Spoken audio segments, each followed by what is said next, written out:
So we're going to talk about leadership, and the title is Get It Right and the Rest Will Follow. Anybody know who said that famously this last year? Anybody who quoted that out? Get it right and the rest will follow. Andrea Sutcliffe mentioned this, and she actually elaborated on a podcast that Sophie ran along about how leadership is critical. And what I want to do first before we start is I want to contract everyone here, because anybody I work with ever and anybody comes into an audience for me, we're actually on a little leadership pathway now. Okay, so thanks massively on that. But we've got to contract that. And when I work with people, I really like them to think about, sorry, I stood in your back there. I really like them to think about inhibitions. We've got to have rules. So when I'm working with leaders and developing leaders, and I've done this over the last 20 years in a variety of environments, we cannot have inhibitions. As a leader, you cannot have inhibitions about what you've got to do, because sometimes you've got to get up and do it. I'd like to contract you to commit as well, because believe me, everybody who's come and listening to me today, you have got my total commitment, and you will have for the next several weeks and months if you need me for anything. So that's my commitment to you. All I want off you is a bit of an open mind, and then look at what we're doing. Today's about you. And in the care environment, you are notorious, sat in front of me, ladies and gentlemen, for giving your all to everyone and actually neglecting yourself. It's a common pathway, it's a common thing we see. But all I want you to do today is actually give you a little bit of time for this half an hour you're with me. So use this time to reflect a little bit about your style, about who you are, what your genius is. All right, I want to drag at you and drag at your mindset what your genius is about what you do, because you're all going to have elements of genius. With that genius can come a bit of an issue, yeah, but let's try and drag out some of that genius. So what are we going to talk about? Well, firstly, we'll look at who we are. So Judgement Index, I've got partners in the States and Australia, and basically we support the selection and hiring and development of people and staff. That's what the Judgement Index does. So we help people retain the right people for their organisation. Retention and selection, a massive issue in your environment. We are not a recruiter. I am the Antichrist to most agencies, believe me, because the impact we have on staff turnover, we smash it. So that's why they don't like me. There are organisations who will be very good at funneling people to you. My friend Scott over there is really good at that. But when it comes to making sure you've got the right person in front of you and who you're going to hire, you probably want to come and speak to us, because we'll identify value-based behaviour and predict risk. Okay? So there's just one little thing. We host leadership academies, and I've been doing that for a while now, because we've got to come at this at almost like a holistic approach to developing care organisations.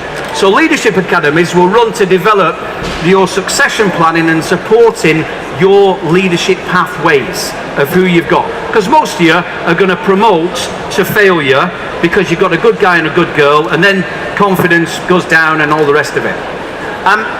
We featured in the CQC's improvement report, driving improvement report, with some casework we've done with Sonic Care, who at one point were in measures, CQC slaughtered, Panorama and all the rest of it, and now 3 years later they've probably had 18 national awards for care. They're outstanding, and we eliminated agency fees within 4 months, hence they don't like us that much, and we cut staff turnover by 50% in 12 months. So Sonnet is a phenomenal organisation who've got the culture right, the leadership right, and the selection right. Just a little bit on the Judgement Index. It's a value-based analysis tool that measures the values of your people. It takes 15-20 minutes to do. Very simple. We set you up to use it in-house. We've got 40 plus years research and a Nobel Prize behind what we do. We work in the best hospitals and academic institutes in the world. You don't get in unless what you do is credible. So there is nothing out there will come anywhere near to the validation and the reliability of predicting people than we will. Okay, so if you want to look at it, come and have a chat with us next door, and we'll give you a trial. You can have a look at it and fill your boots. That would be great. So, what's the state of play today? What is the scenario? Let's get into it. Well, this is a fact, and this is taken directly from the State of Adult Social Care Service report. 25% Clios, the poorest rated of the Clios, 25% of them report inadequate or requires improvement, and that element is well led. So why does well led, why is that one of the hardest things to get right? When actually it could be one of the simplest things. So I'm looking around the room, and we've got some phenomenal leaders and managers here. Are you an outstanding, well-led care organisation? Because it might just be a snip away from flipping that. And one of the biggest factors is there is no outstanding care home with an outstanding, well-led report. Fact. So those who are trying to go from good to outstanding, or those trying to go from adequate to good, you will not get there unless you're well-led. Chloe's improve and are developed and seen. But it's easy to evidence that. And I want to share with you how easy, that might be the easiest thing you can do today, is to focus on you and how you lead your organisation. So, question. And I said I want to challenge you, and I want some reflection. Are you a great leader? So hands up. I said no inhibitions. Come on, who thinks they're a great leader? And there will be, without a doubt, you'll all be great leaders. You'll all have elements of great leadership. Anybody going to play? Larry, you're a great leader, sir? Yeah. See, Larry's a great leader. Now, even if you don't want to share and be a bit outrageous and tell me you're awesome, I want to think to yourself, how great are you? How great is your leadership qualities? I also want you to think about the challenge in your environment. Now, I've had a life in other environments that have been exciting and different areas, and I'll tell you, compared to the military, your environment is as complex or more. Why? Because there's a lot of threat behind what you do. There's a lot of risk behind what you do. Care managers have the world on your shoulders. You could go to prison like that. You know? It's a lot of threat. You've got lives in your hands. Not only that, you've got all the legislation bombing down on you. You've got a complex staff. You're in a high-pressure environment. So you're in a complex environment. So how do you get it right as a leader? Well, we'll explore that. And a lot of it is about your style and your flexibility and actually what you do. Just what do you do? But the solution's fairly simple. Now you're thinking, no, it isn't, aren't you? You're thinking, it ain't simple. Well, let's challenge that. Let's challenge how simple the solution could be, or how much better you could be with just a few little things in place. So when I talk about qualities of a leader, let's look at some of these characters I've put up here. Now just think to yourself, what qualities and what style, what character did some of these people have? And you'll see some up there. I always put, this is the year of suffragettes, the 100 years, so I've got to put ladies up there, and I've put Emily Pankhurst up there. And I love her quote. What sort of a leader do you think she was? She was an affiliative leader. She was in amongst them. She stood for justice. She was massively principled and would not bend against those values she had. I love her quote. Trusting God. She will always be there.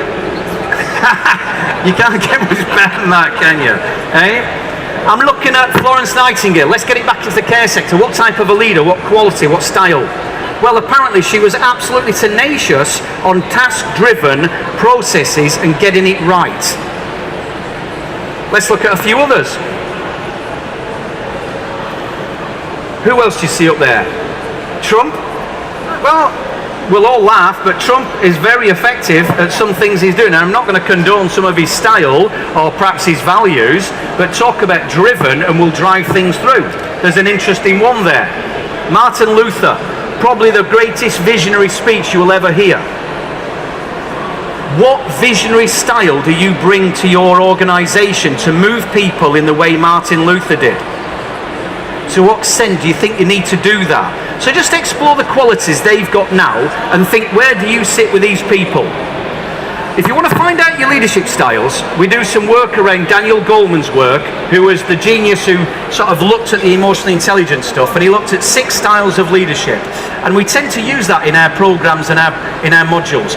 I will send you that assessment to do for free, and we'll be holding a webinar next month.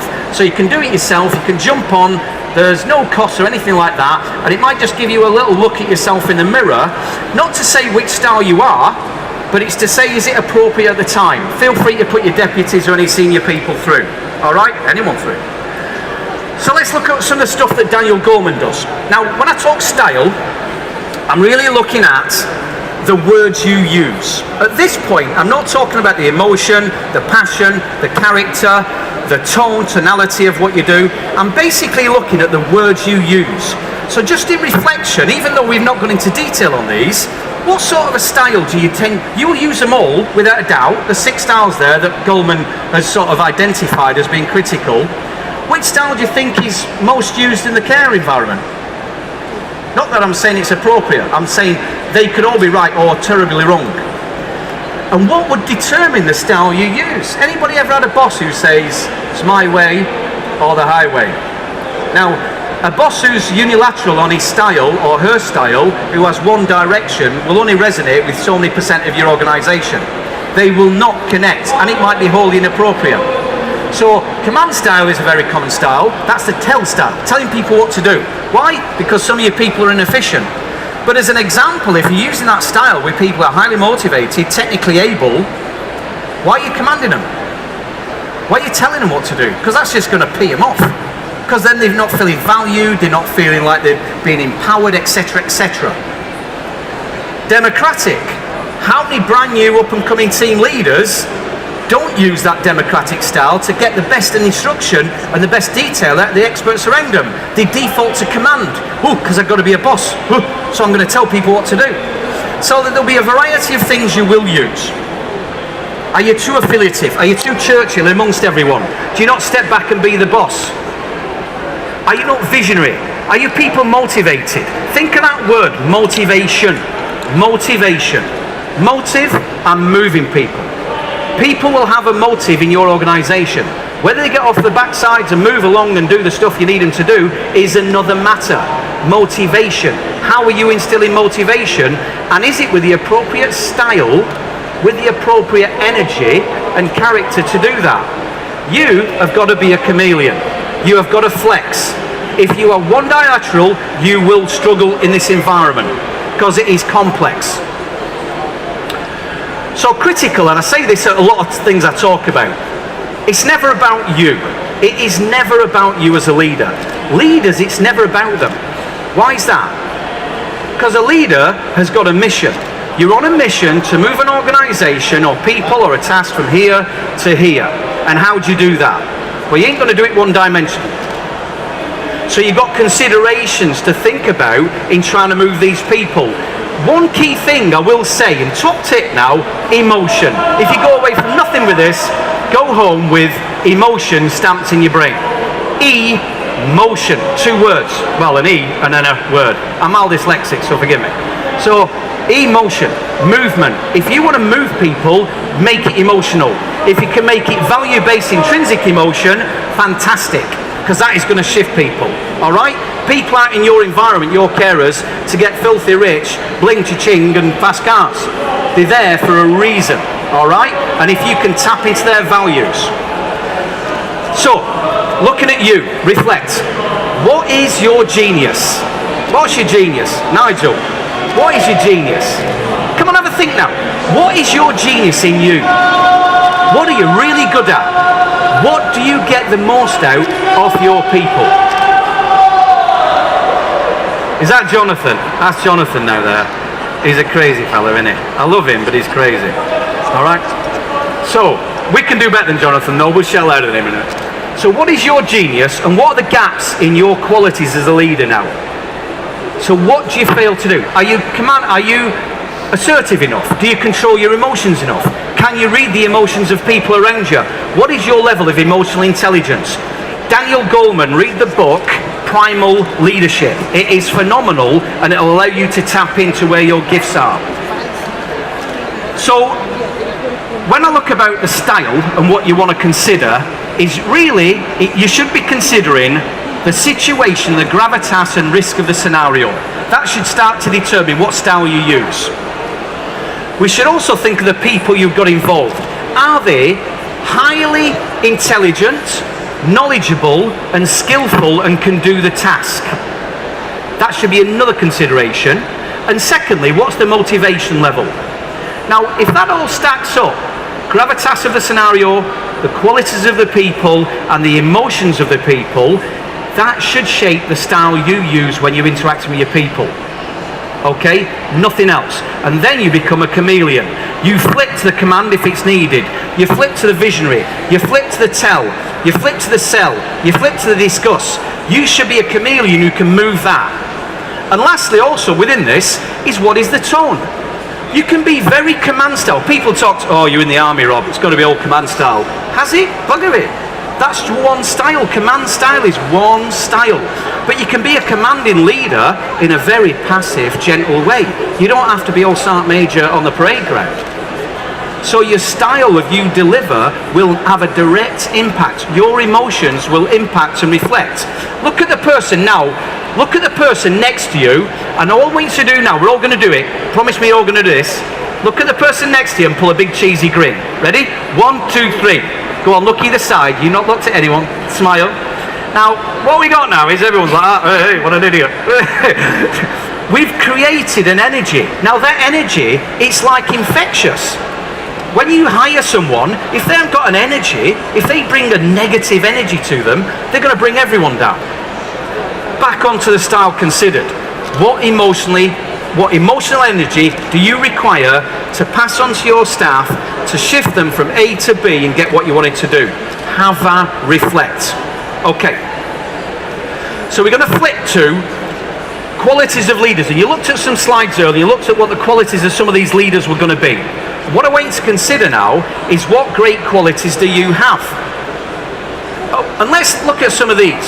Qualities of a leader: professional, sharp, lateral thinking, composed, control of self-emotions, being able to control the emotions of the residents or your clients or staff themselves. So how good are you at that? How sharp are you? How composed are you? How flexible are you? How lateral thinking are you? How able are you to control your own emotion? How able are you to control the emotions of people? Can I control your emotions? Absolutely, I can influence them. Can I then control your behaviour? Absolutely, I can control your behaviour. To what extent can you influence that in your staff? Now, if you can do that and you understand that, fantastic. Now, the question is, do you want these same qualities from your care staff? So when I talk about a leadership culture, why you need a leadership culture? Well, you need your brand new week one carer having an ethos and a mentality of I am a leader. All right? Everybody. Now, it's alright saying, oh, well, everyone can't be a leader. Everyone will be a leader at some point in your organisation. Some years ago, I spent a lot of time with the Marines doing some work. I was out the army by then.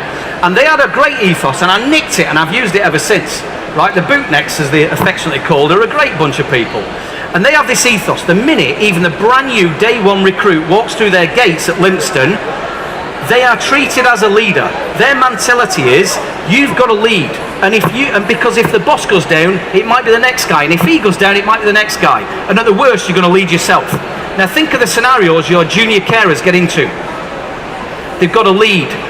They've got to keep composed. They've got to make lateral thinking decisions. They've got to control the scenario. They've got to think strategically. And they've got to lead themselves and probably somebody else. That's why you need a leadership ethos.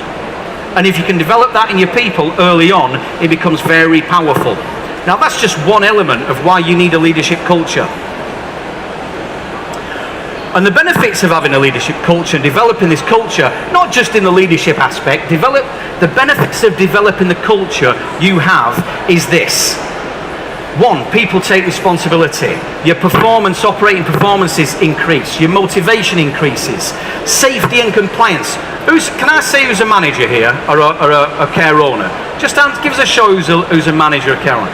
I'll tell you now, the things that keep you awake at night is knowing you've got certain people on and thinking, thing, right? So let's try and eliminate some of that stuff, sharpen up your leadership, sharpen up your culture, and sharpen up your selection methods of how you are getting the right people in who deserve to be working for you. Okay? Any questions from anybody? We have a roving mic. Can we share any top tips? No? Okay, well thanks massively. This will be out emailed out to you all with a little bundle of information, and we'll be delighted to share or engage, or if you want a close look at the Judgement Index to see how this can start to analyse your people, and you can use that material. Thanks massively, everyone. Take care now.